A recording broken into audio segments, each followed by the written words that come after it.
Welcome to GOLT Talk, your podcast for technology and innovation in the legal profession. If you're searching for solutions to revolutionize your legal practice, you're in the right place.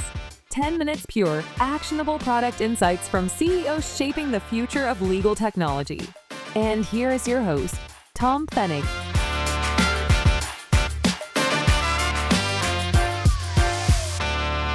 Hi everybody, Tom here.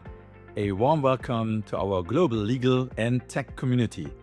This is the GOLT Talk podcast, where we cut through the noise and deliver the facts straight from top minds in legal technology. No fluff, no sales pitches, just unbiased, essential information on the questions that you've been asking yourself in your quest to find the right legal technology. Today, I welcome Yariv Lissauer from Canotera, based in Tel Aviv, Israel. Hey, welcome, Yariv. Glad to have you on the podcast today. Thank you very much, Tom. It's a pleasure to be here. Awesome. You know the format is pretty crisp. 6 questions, 6 answers in ideally 7 minutes. So I know it's tough, but it can be done. And I would ask you to have a brief introduction and then go into the unique selling point for Canotera's products. So with that, the time is on and take it away, please. Thanks, Tom. So my name is Yariv Lissauer. I'm the founder and CEO of Canotera. Canotera is my second venture. Then my previous one was Leap, which was sold to Endeavor about 2 years ago. And we started the Canotera also around 2 years ago, me and my co-founders, 2 strong techies. And the basic concept behind Canotera is to form a platform that provides predictions on how legal dispute resolution processes are expected to unfold. So the idea is to provide navigation tool to various users that act in the ecosystem and allow transparency, clarity, and some predictability on the murky waters of litigation and legal dispute processes as a whole. Why Canotera? Canotera means a trillion laws, or a canon, a law that sits on solid ground, and that's where the name of the venture is coming from. Very creative. Thanks for sharing a little bit of a detail here. Just to summarize quickly, so it's really predictive analytics in the litigation and legal dispute space, and it's a very, very large space, obviously, with a lot of players and a lot of money at stake. So let's drill to the most important use case specifically, please.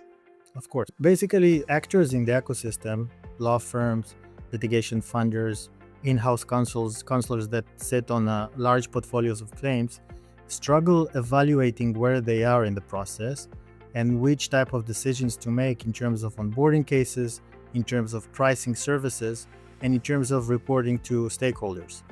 Our tool is supposed to provide information based on data in a crisp and very scalable and quick manner. So eventually actions can be determined and based on actual data in a scalable manner.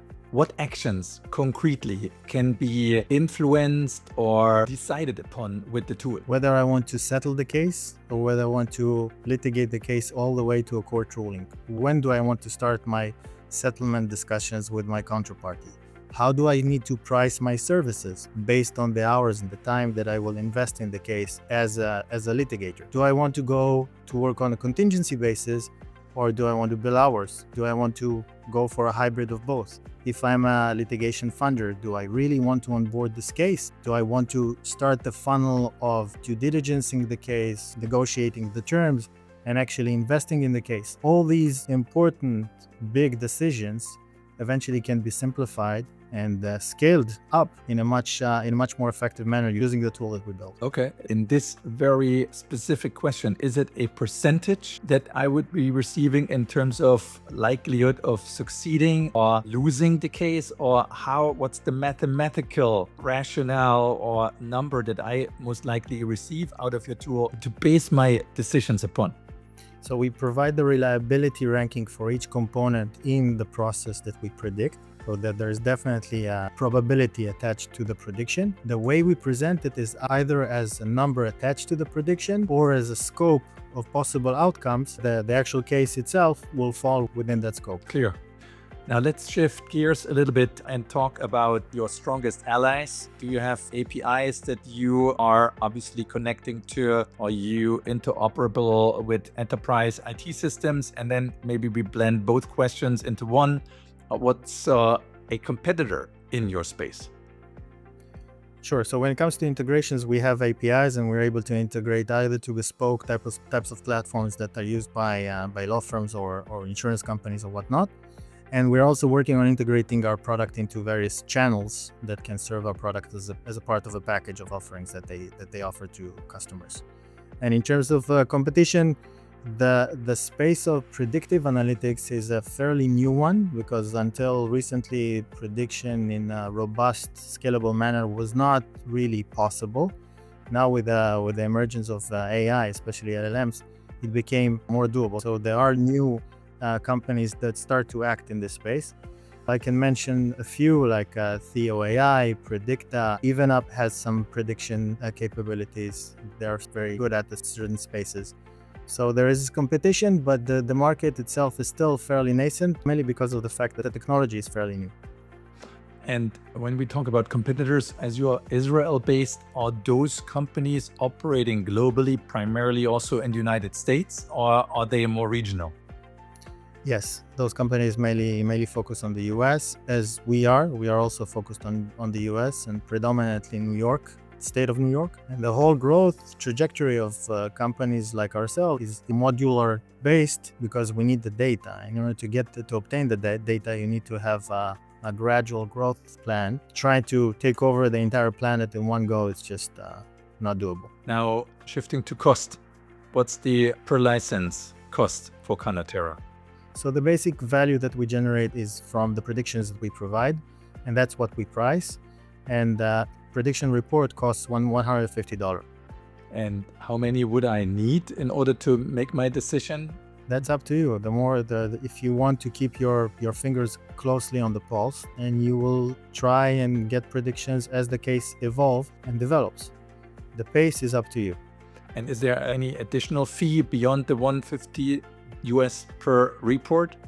We also charge a setup fee, but the setup fee is considered as an advance on future report payments. How much is that? $2,000. Okay, so I just want to make sure that there are no hidden surprises. So $2,000 for the setup and $150 US per report. Correct. Super. Now, finally, how fast can I get this thing going? Realistically, look, what we do, it depends also on which type of granularity you need. If you want to get predictions only based on publicly available data, i.e. court rulings, then the setup is fairly quick. We need some support from your end in order to complete the integration, but it can be completed within less than a week. If you want us to also generate predictions for you based on your own proprietary data, then we need closer type of relationships and deeper types of integrations that could take a few weeks to complete. But yes or no, I need access to the war room data, more or less, to really have solid predictions possible. Well, the predictions on the court rulings avenue is solid. It gives you a lot of power, a lot of knowledge, a lot of ammunition on how to deal with the case. But if you want to take it to the next level and also understand how you will settle based on your own DNA, then we also need access to your data, and that will take some more time. Cool. Yariv Lissauer, CEO for Canotera out of Tel Aviv, Israel. Thank you for being on the podcast, Yariv. See you later. Good luck. Thank you very much. It was a pleasure. Bye, Tom. Likewise. Thank you. Cheers. Cheers.